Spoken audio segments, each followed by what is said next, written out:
Good morning guys. I-share ko lang yung guys, yung trabaho natin guys. So, para makita nyo guys, ito 40 ang makina guys.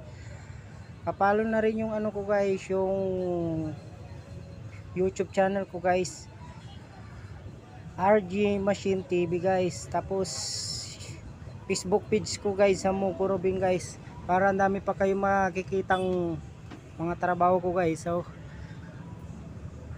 general yan guys, ginawa po lahat ng yan, pinalitan ng laman loob, mga bearing, mga congrad bearing, mga liner, at saka yung mga barbula guys, valve ring, valve guide kasi maluluwag na rin.